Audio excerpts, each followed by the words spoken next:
அனைவருக்கும் என்னுடைய காலை வணக்கம். இது ரொம்ப ஒரு முக்கியமான நிகழ்ச்சியா நான் கருதுறேன். ஏன்னு கேட்டீங்கன்னா,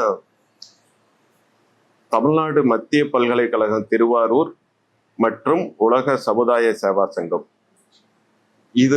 இவங்க 2 பேரும் சேர்ந்து ராசிபுரம் மனவளக்கலை மன்றம் அறக்கட்டளையோட நடத்தக்கூடிய இந்த நிகழ்ச்சியில என்ன முக்கியத்துவம் அப்படின்னு கேட்டீங்கன்னா, டிப்ளமா அவார்ட் ஃபங்க்ஷன் எதுல அப்படின்னு கேட்டீங்கன்னா, யோகமும் மனித மாண்பும்.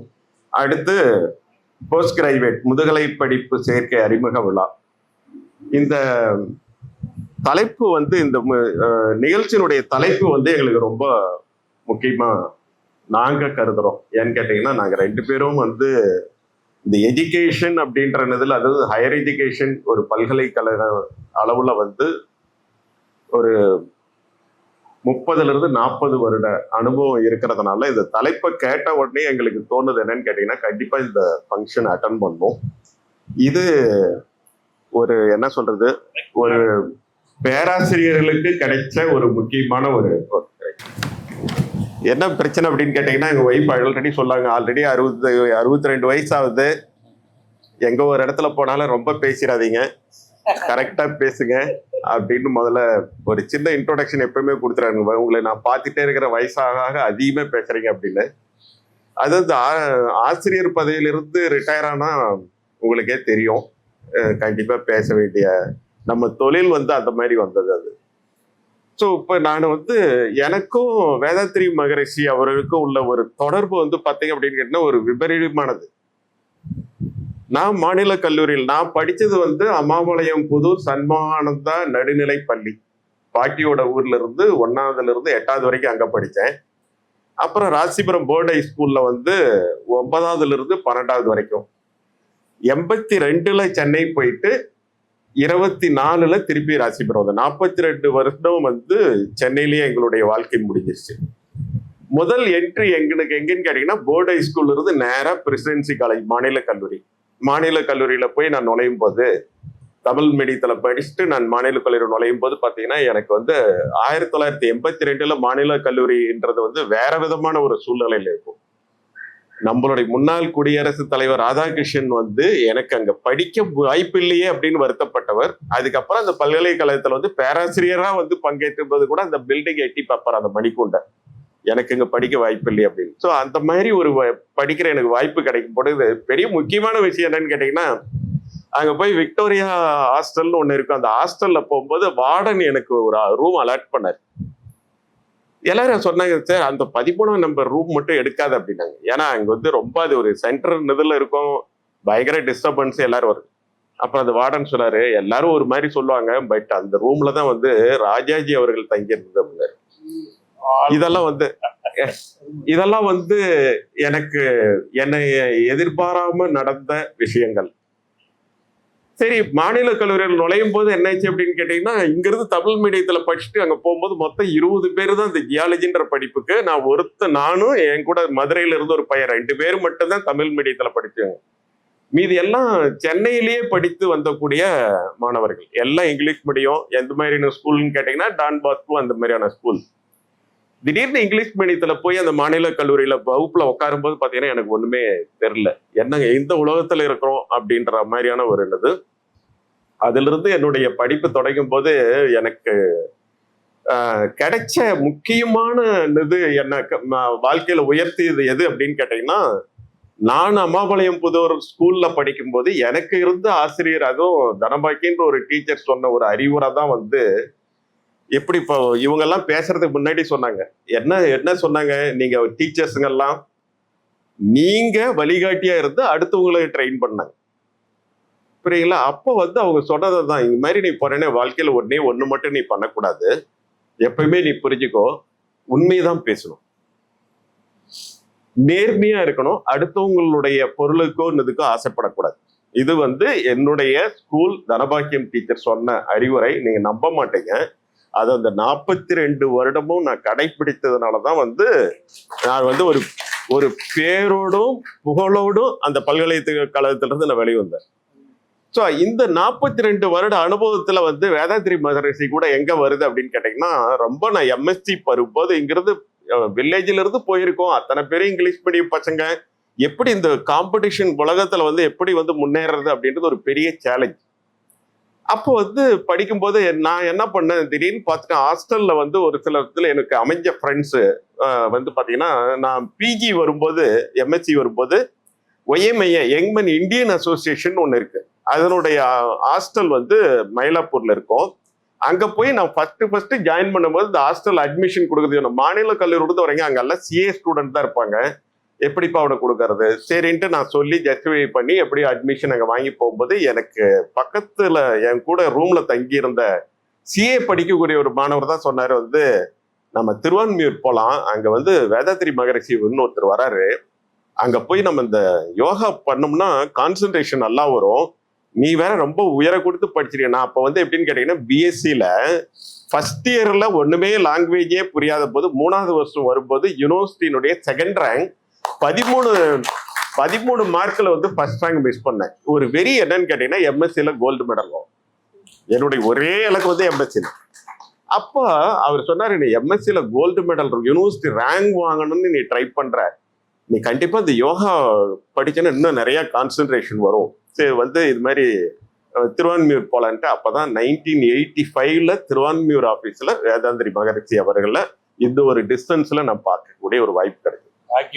ஆமா. சோ அந்த ஒரு மெடிடேஷன் அங்க கத்துக்கிட்டது வந்து பாத்தீங்கன்னா நான் பிராக்டிகலா லைஃப்ல யூஸ் பண்ணது.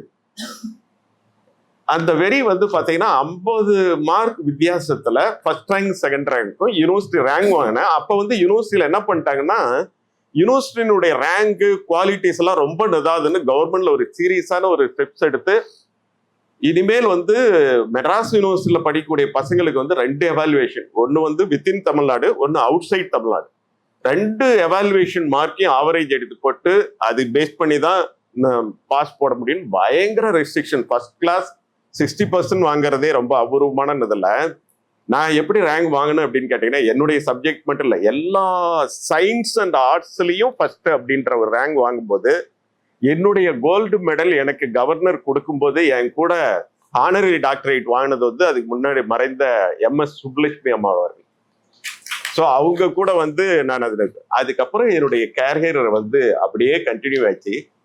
50 வருஷம் வரைக்கும் எனக்கு என்னன்னு கேட்டீங்கன்னா, நான் உண்டு, என் ஆராய்ச்சி உண்டு, என் மாணவர்கள் உண்டு, என்னுடைய வகுப்பறை உண்டு. இந்த வகுப்பறை அப்படின்றதுக்கு வந்து ஒரு டிசிப்ளின் நான் வச்சிருப்பேன். என்னுடைய கிளாஸ் ரூம்குள்ளார நான் உள்ள நுழைஞ்சிட்டேன் அப்படின்னு கேட்டீங்கன்னா டோர் லாக் ஆகி, உள்ள இருக்கிற மாணவர்கள் வெளியில போக முடியாது, வெளியில இருக்கும் உள்ள போக முடியாது. என்னுடைய ஆபீஸ் செக்ரட்டரிகளோட பார்ப்பாங்க, துணைவேந்தரே ஏதாவது கூப்பிடாரு அப்படின்னு கேட்டீங்கன்னா வந்து எட்டி பார்த்துட்டு கிளாஸ் டோர்லயே போயிடுறாங்க, சார் அவர் கிளாஸ்ல இருக்காங்க. தட் மீன்ஸ் ஒன்ஸ் நான் கிளாஸ் ரூம்ல வந்தேன்னா அது என்னுடைய ராஜ்யம், அது என்னுடைய கண்ட்ரோல், புரியுங்களா? அப்ப நான் நான் சப்ஜெக்டுக்குள்ளார போறதுக்கு முன்னாடி நான் பசங்களுக்கு சொல்றது என்னன்னு கேட்டீங்கன்னா, ஒழுக்கம், டிசிப்ளின். என்னுடைய கிளாஸ் ரூம் ரூல்ஸ் இதுதான். நிஜமாலுமே யாரா இருந்தாலும் பார்க்க மாட்டேன். அப்ப இவங்க கூட சொல்லுவாங்க, என்ன இவ்வளவு ஒரு இதுதான் இருக்கு. நோ நோ நோ, நான் என்னுடைய டீச்சர் என்ன சொல்லி நான் வழிமுறையில வந்திருக்கேன்னா, நான் ஒரு புதிய அடுத்து வரக்கூடிய தலைமுறைகளை வந்து நான் வழி நடத்துறேன். இதை நான் வந்து ஏதோ டீச்சர் கணக்கு காமிச்சு நான் சப்ஜெக்ட் எடுத்துன்ற மாதிரி இருக்கக்கூடாது. பல தலைமுறைகள் வந்து என்னை பின்பற்றணும் அப்படின்ற ஒரு பெரிய வெறி, ஒரு டிசிப்ளின். அவ்வளோலாம் இருக்க முடியுமா? அப்படிதான் இருந்தே காமிச்ச நடைமுறையில. அதுல என்ன ஒரு பயங்கர வித்தியா, எனக்கு ஒரு பெரிய ஒரு நிகழ்ச்சி எப்படி நடத்துது அப்படின்னு கேட்டீங்கன்னா, இவ்வளவு பெரிய ஆராய்ச்சி என்னது. அதுக்கு அடுத்து எனக்கு என்ன இன்ட்ரெஸ்ட்னு கேட்டீங்கன்னா, எல்லாரும் சொல்லுவாங்க சொந்தக்காரத்துல எல்லாம் பாத்தீங்கன்னா, படிச்சா மெடிசின் படிக்கணும், டாக்டர் ஆகணும், இல்லைன்னா அண்ணா யூனிவர்சிட்டி மாதிரி இன்ஜினியரிங் போகணும், எல்லாம் சுத்தி சொசைட்டியில் இது மாதிரி சொல்லிட்டு இருக்கிறாங்க. அப்படின்ற போது சரி நான் எப்படி இன்ஜினியரிங் கோர்ஸுக்குள்ளார போகணும் அப்படின்ற போது 1988ல அதுக்குன்னு ஒரு என்ட்ரன்ஸ் எக்ஸாம் இருக்கு, அது எழுதிட்டு அண்ணா யூனிவர்சிட்டியில போய் எம்டெக் போறேன். எம்டெக் போறதுக்கு முன்னாடி பாத்தீங்கன்னா அதுக்குன்னு ஒரு எக்ஸாம் இருக்கு. அந்த எக்ஸாம் அவ்வளவு சீக்கிரம் படிச்சுட்டு பாஸ் ஆகி போக முடியாது. அது ஆல் இண்டியா லெவல்ல கண்டக்ட் பண்ணக்கூடிய எக்ஸாம், கேட் எக்ஸாம்னு சொல்லுவாங்க. நீங்க கூட பசங்க சொல்லி கேட்டிருக்கலாம். அதை முடிச்சுட்டு நான் போகும்போது என்னுடைய கோர்ஸ் நான் சேர்ந்தது வந்து என்னன்னு கேட்டீங்கன்னா, செயற்கைக்கோள் பற்றி ஆராய்ச்சி. ஸோ காலேஜ் ஆஃப் இன்ஜினியரிங் அண்ணா யூனிவர்சிட்டியில எம்டெக் முடிச்சுட்டு அதுக்கப்புறம் அதே துறையில பிஹெச்டி நான் கண்டினியூ பண்ணணும். நான் போய் பிஹெச்டி சேர்ந்து 6 நாள் ஆகுது. மாநில கல்லூரியில என்னுடைய பேராசிரியரா இருந்த ஒருத்தருடைய இறந்து போனதுனால அந்த வேகன்சிய ஃபில் பண்ணணும் கவர்மெண்ட்ல வந்து இன்டர்வியூ நடத்தும் போது அன்னைக்குன்னு பாத்தீங்க அப்படின்னு கேட்டீங்கன்னா கவர்னர் ரூல் வந்துச்சு. கவர்மெண்ட் டிசால்வ் பண்ணிட்டு 1990 ஜனவரியில என்ன ஆச்சுன்னு கேட்டீங்கன்னா சும்மா ஜஸ்ட் லைக் தட் போனேன். அங்க இருந்த 2 ரொம்ப ஸ்ட்ரெயிட் ஃபார்வர்டான ஐஏஎஸ் ஆஃபீஸர் பிளஸ் என்னுடைய ஹெச்ஓடி மாநில கல்லூரியில இருந்தவர் பார்த்தாங்க. Krishnamurthy BSc 2nd rank, MSc 1st rank, அப்புறம் எம்ஃபுல், இப்போ எம்டெக். Okay right. 6வது நாள் எனக்கு அப்பாயின்மெண்ட் ஆர்டர் வந்துச்சு. ஆனா என்ன உனக்கு வெறி அப்படின்னு கேட்டீங்கன்னா அண்ணா பல்கலைக்கழகத்துல வந்து ஆராய்ச்சிக்குன்னு சேர்ந்தாச்சு. இப்போ போய் ஆசிரியரா நாங்க போய் மாநில கல்லூரியில போனேன். அது பாத்தீங்கன்னு கேட்டீங்கன்னா நான் சென்டிமெண்டலா ஃபீல் பண்றது எனக்காக என்னுடைய ஆசிரியர் இறந்த அந்த வேக்கன்சி. ப்ரொஃபசர் ஹென்ரி ராஜன்றவர் தான் எனக்கு அந்த ஃபர்ஸ்ட் கிளாஸ் இருக்கிறாரு. அவருடைய கிளாஸ்ல தான் போயிட்டு உள்ள உட்காந்துட்டு தமிழ் மீடியத்துல படிச்சுட்டு வானத்தை பார்த்துட்டு அவருடைய இங்கிலீஷ் லாங்குவேஜ் அந்த மாதிரி இருந்தது. ஒரு சென்டிமெண்ட் பாருங்க, என்னுடைய ஆசிரியர் எனக்கு ஒரு வேலை வாய்ப்பை இறந்து ஏற்படுத்தி கொடுத்தது. ஆனா 2 பக்கமும் இழுக்குது எனக்கு. ஆராய்ச்சி கண்டினியூ பண்றதா வேலைக்கு போறதா? வீட்டுல இருந்து சொல்றாங்க நாமளே வறுமையில இருக்கிறோம், நீ போய் வேலையில ஜாயின் பண்ணு, பர்மனன்ட் ஜாப் கிடைக்கிறது ரொம்ப கஷ்டம். ஸோ அப்படி ஒரு சூழ்நிலை இருக்கும்போது துணிந்து அந்த ஆராய்ச்சியை இது பண்ணதுனாலதான் என்னுடைய ஆராய்ச்சியினுடைய ஈடுபாடுல வந்து 41 வெளிநாட்டு பயணம். எப்படின்னு கேட்டீங்கன்னா ஒண்ணு கூட என்னுடைய சிங்கிள் பைசா என் பாக்கெட்ல இருந்தோ என்னுடைய பல்கலைக்கழகத்துல வாங்க கிடையாது. யார் என்னை கூப்பிடுறாங்க, ஈவன் நாசால இருந்து என்னை இன்விடேஷன் இதுக்கு ஒரு மீட்டிங் வர சொல்லி யூஎஸ் கூப்பிடும்போது கூட பாத்தீங்கன்னா எல்லாம் அவங்களுடைய எக்ஸ்பென்ஸ். எங்க வீட்டுல இருந்து ஏர்போர்ட் டிராவல் அந்த மாதிரி. சில இதுல வந்து ஏர்போர்ட்ல இமிகிரேஷன் ஆஃபீஸர் மேலே கிளம்பி பார்ப்பாரு, என்ன நேத்து நைட்டு வெளியில வந்திருக்கிறாரு, இன்னைக்கு மார்னிங் மறுபடியும் உள்ள போறாரு. இது என்ன சார் அப்படி எங்க வேலை செய்றீங்க? நான் எனக்கு ஒரு 2 வருடம் வந்து MS சுவாமிநாதன் அவர் கூட ஒர்க் பண்ணக்கூடிய ஒரு வாய்ப்பு கிடைச்சது. அப்ப வந்து அவர்கிட்ட இருந்து கிடைச்ச இது ஒரு எக்ஸ்போஷர், இதெல்லாம் வந்து பாத்தீங்கன்னா அவ்வளவு ஒரு பெரிய எக்ஸ்போஷர். இது அதெல்லாம் விட்டுருங்க, பரவாயில்ல, அது ஏதோ பறக்கட்டு விடுங்க, அது வாக்குல வந்து. ஸோ அந்த அளவுக்கு வந்து வெளிநாட்டு போய், அதாவது யூரோப்ல எல்லா கண்ட்ரியும் ஆல்மோஸ்ட் பார்த்தாச்சு. என்ன எந்தெந்த நாட்டு எந்தெந்த இந்தியன் ஸ்பேஸ் யூனிவர்சிட்டி நடக்கக்கூடிய பல பல்கலைக்கழகங்கள், ஆர்டிக் பக்கத்துல இருக்கக்கூடிய நாடு நார்வேனுடைய வடக்கு பகுதி வரைக்கும் போயாச்சு. எவ்வளவோ பெரிய கருத்தரங்கள்லாம் இது பண்ணியாச்சு. ஆனா 50 வருஷம் வரைக்கும் என்னுடைய லைஃப் வந்து ஆராய்ச்சி மாணவர்களுக்கு கற்பித்தல் இதுலயே போயிட்டு இருக்கும்போது 50வது வருஷத்துலதான் வந்து யூனிவர்சிட்டியில வந்து புதுசா யூனிவர்சிட்டியினுடைய ஒரு கான்ஸ்டியூண்ட் கல்லூரி, உறுப்பு கல்லூரி அப்படின்றது சென்னை பல்கலைக்கழகத்துல பண்றாங்க. எப்பவுமே யூனிவர்சிட்டி வந்து போஸ்ட் கிராஜுவேட் கோர்ஸ் தான் கொடுக்கும், மீதி அண்டர் கிராஜுவேட் காலேஜ் தான் அஃபிலியேட் பண்ணாங்க. ஆனா அப்ப இருந்த சீஃப் மினிஸ்டர் என்ன பண்ணிட்டாங்க, எங்கெங்கெல்லாம் ரொம்ப ரூரல் பிளேஸ்ல வந்து எஜுகேஷன் போய் சேரலையோ அங்கெல்லாம் இந்த உறுப்பு கல்லூரி ஆரம்பிக்கிறாங்க. அப்ப வந்து இந்த உறுப்பு கல்லூரியை போய் எடுத்து நடத்தும் போதுதான் ஒரு பிரின்சிபால் அப்படி ஒரு காலேஜ் ஒரு வில்லேஜ்ல போய் பண்ணும்போது எனக்கு கொடுத்த அசைன்மெண்ட் என்னன்னா, அங்க இருக்கக்கூடிய மீனவ கிராம மக்கள் எப்படியே வந்து நீ ஹையர் ஸ்ட்ரீம் எஜுகேஷனுக்கு கொண்டு வருவ. அந்த வைஸ் சான்சலர் என்கிட்ட ஒரு சேலஞ்ச் பண்ணார், நீங்க அடிக்கடி ஃபாரின் போறீங்க, நிறைய ஆராய்ச்சி பண்றீங்க, நான் வந்து உங்களுக்கு இந்த அசைன்மெண்ட் கொடுக்குறேன். அது ஒரு சேலஞ்சா எடுத்து பண்ணேன். அந்த ஒரு 3 வருட ஒரு அனுபவம், எப்படி ஒரு ஃபிஷர்மேன் வில்லேஜில் இருக்கக்கூடிய ஒரு மாணவிகளை வந்து ஒரு மல்டிநேஷனல் கம்பெனியில வந்து வேலை வாங்கிட்டு போகணும். இது ஒரு சொசைட்டியல் டிரான்ஸ்ஃபர்மேஷன், எல்லாம் தியரிட்டிக்கலா சொல்றது வந்து பிராக்டிக்கலா நான் பண்ணேன். அந்த அனுபவத்தை தான் வந்து டாக்டர் பெருமாள் ஐயா அவர்கள் வந்து போன 3-4 மாசத்துக்கு முன்னாடி கூப்பிட்டு ஆலியாரில் அதை பத்தி ஒரு சொற்பொழிவு கொடுக்கும்போது இவங்கள மாதிரி பேராசிரியர் இவங்கெல்லாம் அதை அட்டன் பண்ணிட்டு என்கிட்ட ஒரு கேள்வி கேட்டாங்க. இவ்வளவு பெருசா ஒரு 3 மணி நேரம் அந்த செஷன் போனதே தெரியல. எல்லாம் வந்து பிக்சர், அதை வந்து லைவா காமிக்கிறேன், எப்படி அந்த காலேஜை மாத்துறேன். இடம் கிடைக்காம ஒரு சைக்ளோன், அதாவது இந்த சைக்ளோன் வந்தா தற்காப்பு புகலிடம் இருக்கக்கூடிய ஒரு பில்டிங்கை கொடுத்து அதை வந்து மாத்தி காலேஜ் ஆக்கி அந்த பசங்களை எப்படி கொண்டு வரன்றது அந்த 3 வருஷம் அந்த கதையை சொல்லும் போது கேட்டாங்க, இவ்வளவு தூரம் பண்ணிருக்கீங்க, எப்படி இது உங்களால பாசிபிள் அப்படின்னாங்க. இது நான் மட்டும் கிடையாது, என்னுடைய ஃபேமிலி சப்போர்ட், பர்டிகுலரா என் ஒய்ஃப் அப்படின்னு. இப்ப இவங்களை என்ன பண்ணிட்டேன், நான் டாக் கொடுக்கும்போது நீங்க போய் லைப்ரரியில கீழே படிச்சுட்டு இருக்கேன், நான் டாக் கொடுக்குறேன், அங்க உள்ளதான் நல்லா இருக்காது என்னுடைய ப்ரெசன்டேஷன். ஏன்னா என்னுடைய கிளாஸ் செக்ஷன் போயிடுச்சு அப்படின்னு கேட்டீங்கன்னா அதுக்குள்ளார ஃபேமிலி இது இவங்கெல்லாம் யாரும் எனக்கு டிஸ்டர்பன்ஸ் இருக்கக்கூடாது. இப்போ நீங்க சொல்ற மாதிரி இங்க ஏதோ ஒன்று பறந்ததுன்னு நம்ம அங்க பாக்குறோம். இப்போ நம்ம என்ன சொன்னா அவங்க எப்படி உட்காந்துருக்காங்க நம்ம அவ்வளவு பார்த்துட்டு இருக்கணும். அதனால எனக்கு எந்த டிஸ்டர்பன்ஸும் இருக்கக்கூடாது, நீங்க லைப்ரரியில இருக்கு. அப்புறம் அவர் பெருமாள் என்ன சொன்னார் அப்படின்னு கேட்டேன்னா, இல்ல உங்க ஒய்ஃபை நான் பார்க்கணும் அப்படின்ட்டு இவங்க லைப்ரரியில போய் தேடி பிடிச்சி கூப்பிட்டு வந்து இவங்களை இன்டர்வியூ பண்ணாங்க. என்கிட்ட சில கொஸ்டினை கேட்டுட்டு இந்த டிவியில ஷோல போனாங்களா அந்த மாதிரி இவங்ககிட்ட கம்பேர் பண்ணி பார்த்தாங்க எப்படி இருக்கு.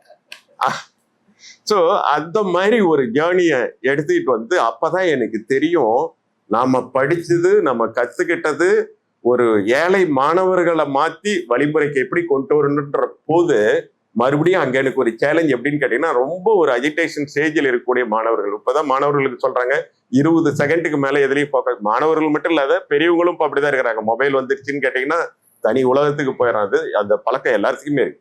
ஸோ அப்படி இருக்கிற மாணவர்களுக்கு எப்படி போய் நான் எஜுகேட் பண்ணி கொண்டு வரணும் அப்படின்றப்போ ஃபர்ஸ்ட் நான் செஞ்ச எக்ஸசைஸ் இந்த யோகா மெடிடேஷன்.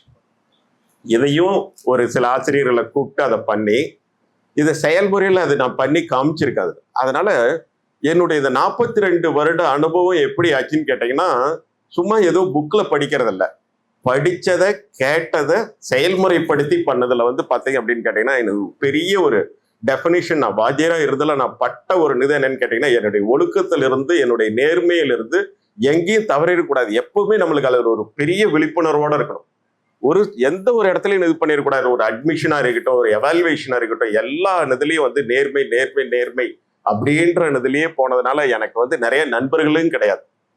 ஏன்னா உங்களுக்கு நல்லாவே தெரியும், நேர்மையும் நியாயத்தையும் கடைபிடிச்சு அப்படின்னு கேட்டீங்கன்னா அதிக நண்பர்கள் இருப்பாருன்னா இருக்கிறது வாய்ப்பே இல்லை. பட் ஆனா என்னுடைய இந்த குறிக்கோளை மட்டும் முடிச்சுட்டு ரிட்டையர் ஆனதுக்கு அப்புறம் நான் ஃபர்ஸ்ட் பார்த்து நன்றி சொன்னது யாரு அப்படின்னு கேட்டீங்கன்னா தேடி போய் அதே தனபாக்கியம் டீச்சர், அவங்களுக்கு இப்போ 75 வயசு ஆயிடுச்சு, அம்மாபாளையம் இருக்காங்க. அவங்கள பார்த்து சொல்லிட்டு என்னுடைய ஒரு ஸ்டூடெண்ட்டுக்கு வீடியோ கால் போட்டு அவங்ககிட்ட கொடுத்தேன். அந்த ஸ்டூடெண்ட் வந்து இப்போ ஆராய்ச்சி மாணவியா இருக்கு அப்படி பல்கலைக்கழகத்துல. அப்போ வந்து நான் அடிக்கடி சொல்லணும்ல என்னுடைய தனபாக்கியம் டீச்சர் அவங்க இருக்கிறாங்க பேசுறீங்களா. அப்ப என் ஸ்டூடெண்ட்டும் அவங்களும் பேசிக்கிறாங்க. எப்பவும் உங்களை தான் கிளாஸ்ல சொல்லுவார். அப்ப அவங்க சொல்றாங்க இவெல்லாம் அப்பாலாம் அவ்வளவு ஒழுக்கமா இருந்து படிச்சவங்க அப்படின்னு.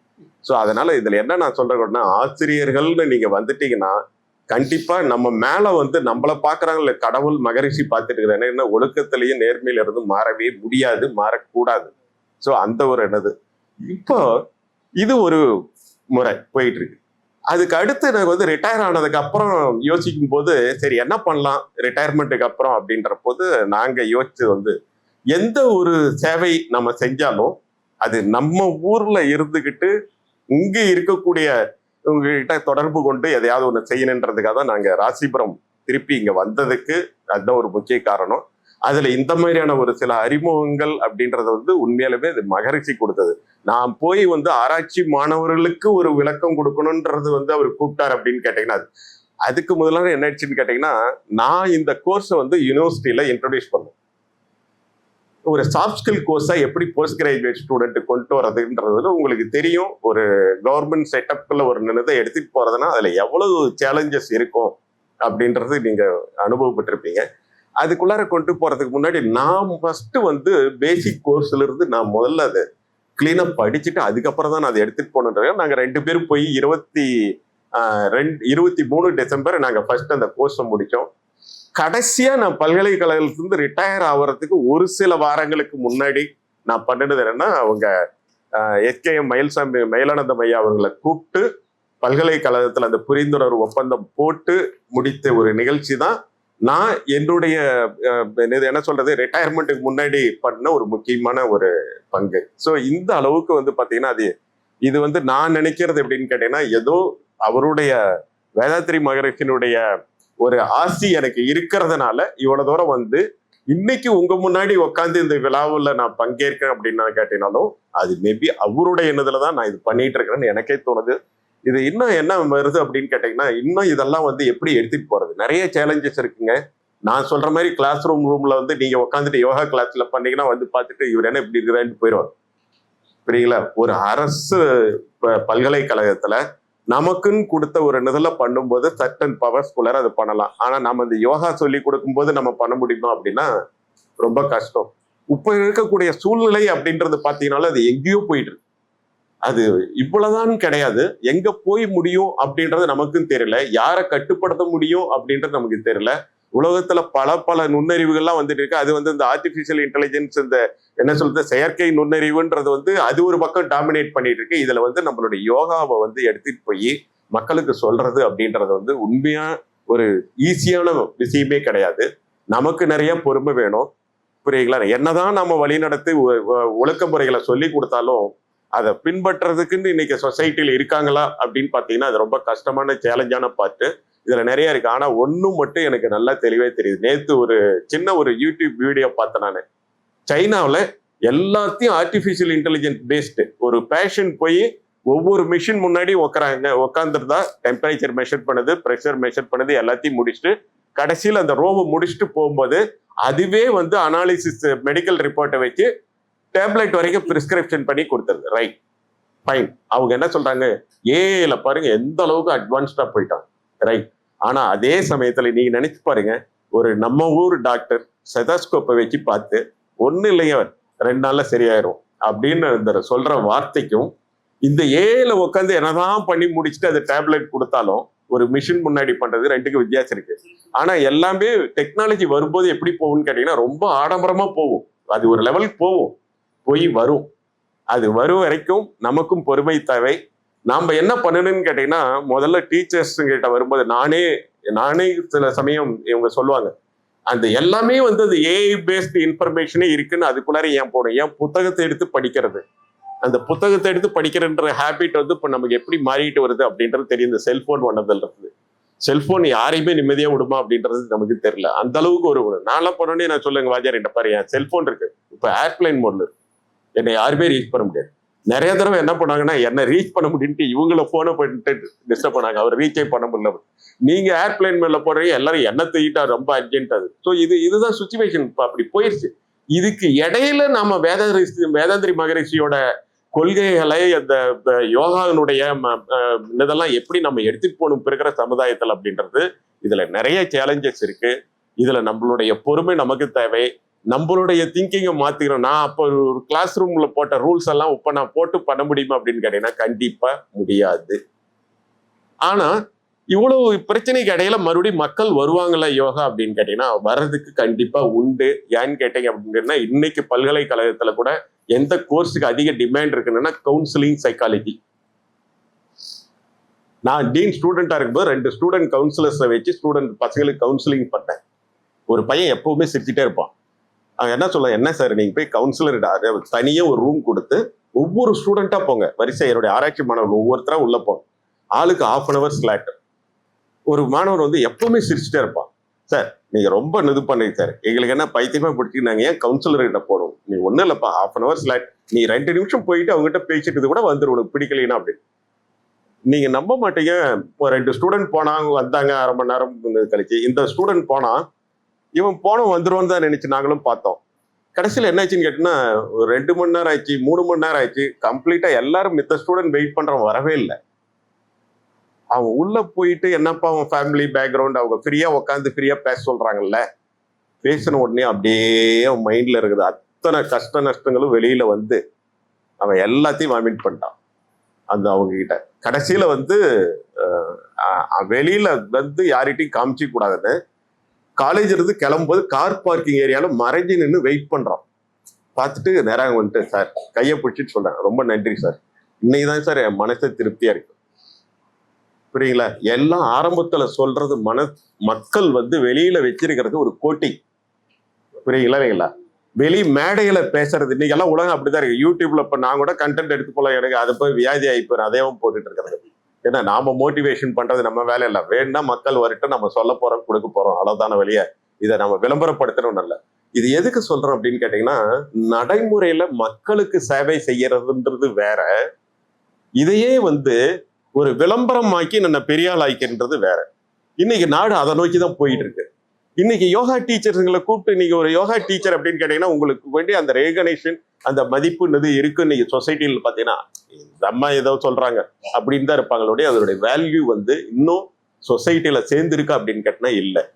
அது யாருக்கு தெரியும்னு கேட்டீங்கன்னா நடைமுறையில பண்ணி காமிச்சிருக்கிறாங்க பாத்தீங்களா, அவங்களுக்கு தான் தெரியும். நீங்கெல்லாம் வந்து என்னன்னு கேட்டீங்கன்னா ஒரு பெரிய மேடையில வச்சு புகழ் பாட வேண்டிய ஆசிரியர்கள், புரியுங்களா? ஆனா நமக்கு அந்த ரெகக்னேஷன் கிடைக்கணும் கிடைக்காது. நம்ம அதை நோக்கி போகணும்னு அவசியமே கிடையாது. அதை போக்கி நாம் போகணும்னு அவசியமே கிடையாது. நான் நிறைய இடத்துல நினைச்சிருக்கேன், என்ன ஆச்சரியமா இருக்குது, இவங்கெல்லாம் இந்த பத்தி ஒரு டாக் கொடுக்குறாங்க, இதுக்கு ஒரு பெரிய விளம்பரம் போயிட்டு இருக்கு, நமக்கு தெரியும். பட் நம்ம என்ன பண்ண முடியும், சொசைட்டில வந்து விளம்பரத்துக்கு தான் இன்னைக்கு வேல்யூ அதிகமா இருக்கு. விளம்பரம் இல்லாமல் ஒரு சாதாரண மனிதனும் போய் எப்படி யோகா கத்துக்கலாம் அப்படின்றதுக்கு ஒரு அடையாளம் எதுன்னா அது வேதாத்ரி மகரிஷி கொடுத்தது. இதே அது வியாபாரமயமில் வேற விதத்துல அது நடத்திட்டு இருக்கு. நீங்க போய் பாத்தீங்கன்னா ஆலியார்ல போய் பாத்தீங்கன்னா வரக்கூடிய மக்கள் பலதரப்பட்ட மக்கள் என்ன அவங்க தகுதிக்கு ஏற்பட்டபடி அகாமடேஷன் வசதி எல்லாமே இருந்து யாருமே யோகா என்னால வசதி இல்லைன்னு யாரும் கத்துக்க முடியலன்றது கிடையாது. ஒன்லி திங் மைண்ட் செட்டு தான் நமக்கு தேவை. அந்த மைண்ட் செட் எங்கெங்கெல்லாம் இருக்கோ அந்த அளவுக்கு இப்ப நீங்க முத்துக்காளிப்பட்டியில ஒரு கேம்ப் போட்டிருக்கீங்க வில்லேஜ் லெவல், அது ரொம்ப ரொம்ப முக்கியம். இன்னைக்கு எங்க பிரச்சனை அப்படின்னு கேட்டா வில்லேஜ் லெவல்ல எல்லாம் ஈகோஸ்டிக் பிரச்சனை, சொந்தக்காரன் பிரச்சனை, இது பிரச்சனை, அது பிரச்சனை, எல்லாமே பிரச்சனை. என்னன்னு கேட்டீங்கன்னா எல்லாமே மக்களுடைய மனநிலை சார்ந்தது. உலகத்துல பெரிய பிரச்சனையே ஒரு நாட்டினுடைய அதிபர்களுடைய மனநல பிரச்சனை நீ உலகத்தையே படாதபாடுபடுத்தி புரியுங்களா இல்லை? ஸோ அந்த மாதிரி போயிட்டு இருக்கிற ஒரு இதுல ஆசிரியருடைய இந்த யோகா டிப்ளமா படிச்சு பட்டம் பெறக்கூடியவர்களும் சரி, முதுநிலை பட்ட படிப்புக்கு போகக்கூடியவர்களும் சரி, நீங்க முதல்ல உங்களை மைண்டை கிளீனா ஸ்டடி பண்ணிக்கங்க. நாம ஃபேஸ் பண்ண போறது ஒரு பெரிய சேலஞ்ச். நமக்கு எப்ப எதிர்காலம் இருக்குன்னா இந்த அடிமைக்காகி இந்த தொழில்நுட்பத்துக்கெல்லாம் அடிமையாகி மக்கள் வரக்கூடிய காலம் இருக்கு, நம்மளை நோக்கி வரக்கூடிய காலம் இருக்கு. அது கண்டிப்பா வரும், நடக்கும் அது. ஸோ அப்போ வரும்போது நம்ம தயாராகிக்கணும். இருந்தாலும் சமுதாயத்தை எங்கெங்கெல்லாம் முடியுமோ இதை எடுத்துட்டு போய் நாம யாருக்கிட்டே இது திணிக்க முடியாது, அதை தெரிஞ்சு அவங்க யார் வர்றாங்களோ எங்க ஒரு இன்ட்ரெஸ்ட் இருக்கிறனால கிளாஸ் ரூம்ல இப்படி போனோன்னே பார்ப்பேன், அப்படியே ஸ்கேன் ஆயிரும், எல்லா ஃபேஸும் அப்படியே பார்த்துரும். அங்க 1-2 ஸ்டூடெண்ட் அப்படியே சிரிச்ச மாதிரி நம்ம கூட இன்ட்ராக்ட் பண்ணல, ஃபோக்கஸ் அங்க போயிடும். ஓ இந்த 50 பேர்ல என்னால ஒரு 2 பேர்த்த பெரிய ஆளாக்க முடியும். நான் எப்பயுமே 50 பேர்த்தையும் பெரிய ஆளாக்கணுன்றத முயற்சி எடுத்தேன்னா நான் ஃபெயிலியர் ஆயிடுவேன். எங்க அந்த 2 பேர்த்திட்ட அந்த சின்ன சிரிப்பு அந்த புன்னகை தெரியுது பார்த்தீங்களா, அங்கதான் மைண்டு போகும். புரியுங்களா? சிலது தலை குனிஞ்சு அப்படி ஒரு பக்கம் நோண்டிருக்கேன், அதெல்லாம் நான் விட்டுருவேன் நான். ஏன்னா இதனால ஒன்றும் பண்ண முடியாது. இதுக்கு நம்ம முயற்சி எடுத்தோம்னா நம்மளோட எனர்ஜி ஃபுல்லா வேஸ்ட். புரியுங்களா? இல்லை அந்த 2 பேர்த்த நம்ம பெரிய நிலைமைக்கு கொண்டு வரணும் அப்படின்ற இதுல தான் நான் போனேன். இதுல ஆசிரியரா இருந்து பல நூற்றுக்கணக்கான மாணவர்கள் பயன்பெற்றது வேறு.